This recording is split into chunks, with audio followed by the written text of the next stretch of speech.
All right, here we go. A lot of news coming out of the Gators the last couple of days. Let's not waste any time. Let's get straight to it. If you're new to the podcast, this is On the Mark with Denmark. I am Dylan Denmark. Make sure you subscribe to the channel and give me a thumbs up. I definitely appreciate it. As our last video almost got 1,000 views, and most of you are not subscribed. And it's only you can do it for 100% discount. There's no reason not to. Florida, now with 6 players, I believe it is, that have hit the portal since the season ended. Two biggest news the last 2 days: Diabate and Copeland. And also Brent Cox is coming back for next season, edge rusher. Diabate was a big loss. Let me take a step back. If you hit the transfer portal, that does not mean you're leaving. That more than likely means you're leaving. You're just testing the water, see if another team wants you, and you can leave if you want. Diabate will more than likely leave. He wasn't happy. If you've seen anything from his Twitter, it doesn't seem like he wants to be there. And I don't give any excuse for these guys. I mean, they've been there for a couple of years. They want to rebuild, which Napier's want to do the first year, and they want to leave and go win. Diabate led the team in tackles, was probably Florida's most productive player defensively, and it was out of position playing linebackers. Probably should have played edge rusher, and so he'll probably play elsewhere. Same thing with Copeland. Copeland didn't get a lot of touches in most games in the first half. Was really a head scratcher why he didn't get the ball more, but still somehow led the team from the receiver position, a position that was a letdown, specifically what Florida was from a year ago. Florida coming into today had 7 commits. They were right in the 70s in recruiting. I think it was like 76, I believe. Florida just got a Louisiana Lafayette commit. He was obviously committed to under Billy Napier when he was at Louisiana. Now he's to Florida. Big kid. I think it's Christian Williams. 320 pounds. I think it's 6'4", I believe his height is. So that was good to see from Florida. I'm not panicking when it comes to anything with Florida. When it comes to getting guys or guys leaving in the first month, you can't worry about that when you get a first-year head coach, and I'll explain why. You can't worry about, we can't fire Dan Mullen right now because we'll lose a recruiting class. You'll get that down the road. Florida, all of Florida's guys will be coming from mid-January after the national title game until that first signing period. It will be that second signing period where you'll hopefully Florida gets a couple of guys, and I say a couple, probably 3 or 4 you hope to get, and then everybody else will be from the transfer portal. And everybody is dipping their toe into the transfer portal. It's not what it was the very first time when the transfer portal first hit a couple of years ago. College coaches want to hit the transfer portal because if you get someone from the transfer portal, that player does not have a free year of eligibility, or not eligibility, a free year to go somewhere else. The high school player does. If you get a kid from the transfer portal, he is more developed. He has more developed in the weight room. You have a better meal plan than he did compared to an 18-year-old coming straight from high school. The competition's a lot different. Being around practice in college is a lot different from being around practice in high school. So that is where I believe Florida is going to go.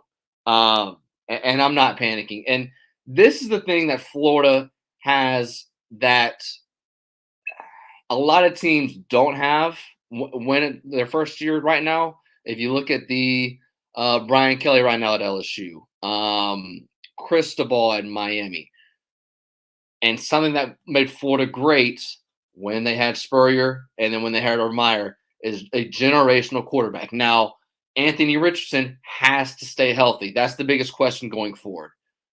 If he can stay healthy and you can just put a little bit of talent around him, Florida can be really good really quick. Now, I don't think they will be because there's a lot of holes, and specifically up front. I mean, you can't – I said this last year. You can't expect to win games when you don't have depth at the offensive line and defensive line. What makes Alabama great is that they have had great coaching, great quarterback play, and you can go 8-9 deep at the defensive line spot. Florida can't do that right now, and that'll take time. I don't expect that from Florida for this year.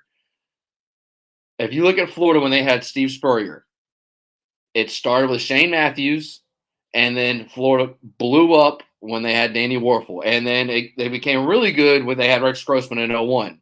Same thing with Urban Meyer and from 06 to 09 when you had Tebow. Yes, you had great talent around you, but it was because you had Tebow that really changes everything. Look at the quarterbacks that have won national titles since 2016. These are the names: Deshaun Watson, Tua, Trevor Lawrence, Joe Burrow, Mac Jones. All great coaches, except for Ed Orgeron, and great quarterback play. All of those quarterbacks were first-round picks, and all of those quarterbacks made really great plays. If you look at why Georgia hasn't been winning when they get to the playoff, when they get to the SEC title and national titles, it's because they haven't been able to get the quarterback position right. Florida has that right now if Anthony Richardson can stay healthy, and who knows? Back to what I was saying about Florida with recruits, and I'm not panicking. If you look at all the other schools, and I'll give one example. Look at LSU. LSU has 7 guys to the transfer portal. They lost their starting quarterback, Max Johnson, who Max Johnson has a little brother that's one of the best tight ends in the country right now. It looks like they'll be a tag team wherever they go. And they lost Eli Ricks, one of the best defensive backs in the country, who was a first-team All-American, All-Freshman, and he was third-team All-Freshman, or excuse me, third-team All-American. LSU's not panicking because they know they have the right guy, Brian Kelly, I believe. And same thing with Florida. You can't worry about the immediate right now when you try to have a long-term plan. And Florida believes they have the right guy because Florida did not want to. They did not like Dan Mullen because it wasn't because that he wasn't a good coach. He was a good coach. He knew X's and O's. It was that he put Florida on probation for the first time in 30 years, and he was very awkward around the media. He wasn't a part of the, I would say, the community. Florida wants people that go to the basketball games, go to baseball games, part of the student body. And Dan Mullen wasn't really part of that. And coaches really didn't want to coach for him. You kind of kept a lot of your guys. You didn't make changes. You knew Todd Grantham. You knew he wasn't the guy. And you know that you weren't going to win. You weren't going to get hardware with Todd Grantham after the season he had in 2020, and you retain him. John Hevesy was okay, and it wasn't a good recruiter. And then you lose Brian Johnson to the NFL, who was one of the best coaches and could have checked Dan Mullen's ego. So that was that. And Florida believes right now that that can change right now with Napier. So we'll see. That's the latest update.